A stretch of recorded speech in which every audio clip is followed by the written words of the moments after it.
Hey, what's up, Snapchat? There's a lot happening in this week's Torah portion, so sit back and I hope you stick around and listen. But even though there's a lot happening in this week's Torah portion, I'm going to try to stay focused on one or two things and maybe tackle some of the other issues on Shabbat. So first up in this week's Torah portion, Aaron dies, Miriam dies, and Moses is told he's not going into the promised land. Now remember that Moses and Aaron and Miriam are all related. They're siblings. In our Jewish tradition, Miriam is connected with a well. And a strange thing happens when Miriam dies. The Israelites are now without water. Not only that, but our tradition tells us that the rock, I don't know why it's rock, but the rock where the water used to come from disappears. Now the Israelites know without a doubt that it's because of Miriam that they enjoyed fresh water in the desert. Of course, God was not going to leave the Israelites in the desert without water. So God tells Moses to gather the Israelite community. And of course, the Israelites are worried and they sort of start arguing with Moses and Aaron.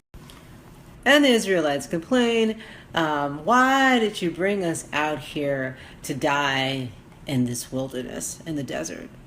And of course they keep saying, why did you make us leave Egypt? Everything was better back there. We had figs and pomegranates and food, but they keep forgetting that they were slaves. And now we are in the desert and there's not even water to drink.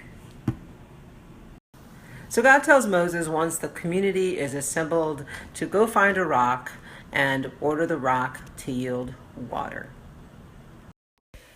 But Moses does things a little differently, and as you can imagine, he's probably quite frustrated. And so he says to the Israelites, Moses says, listen, you rebels, shall we get water for you from this rock? He's angry.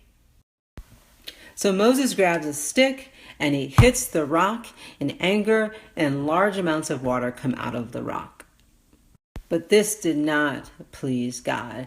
And God tells Moses that you, Moses, will not enter the promised land. Now, our tradition says several things about why Moses was barred from entering the promised land. One, some say it's because he did not sanctify God's name when he struck the rock. Our tradition also says that God is angry because Moses did not trust God. After all, God told Moses, not only told Moses, but promised Moses that if he struck the rock, water would flow. But instead, Moses is angry, and he's probably like, how in the world am I supposed to get water from a darn rock? But this is what I kind of believe. And remember what I said at the beginning is that Miriam, Moses, and Aaron all die in this week's Torah portion. It's the job of Moses, Miriam, and Aaron to get the Israelites out of slavery, lead them in the desert, and get them to the promised land. I can also understand Moses' perspective. He spent all this time getting the Israelites to grow up and getting them out of the slavery mindset. But the Israelites don't appreciate him.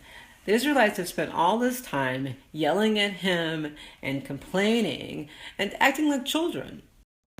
And Moses is done. He's like, what do you want me to do? Squeeze water from a stone? He is so burnt out. And so now I'm going to borrow something from the Velveteen Rabbi. And what she says is this, that she imagines that God is saying to Moses that if you're going to talk to the kids like that, you need a timeout. You're coming back to me. And she looks at this week's Torah portion as a message for self-care. She says that if we ensure that our own emotional and spiritual needs are met, then we become able to respond to those who need us with generosity and compassion. And that's when we can use words to work magic, to cause sustenance to flow where none was there before. Well, that's it. I know it was long, but thanks for hanging out with me for this long. And we'll do this again on Shabbat. All right, have a great night.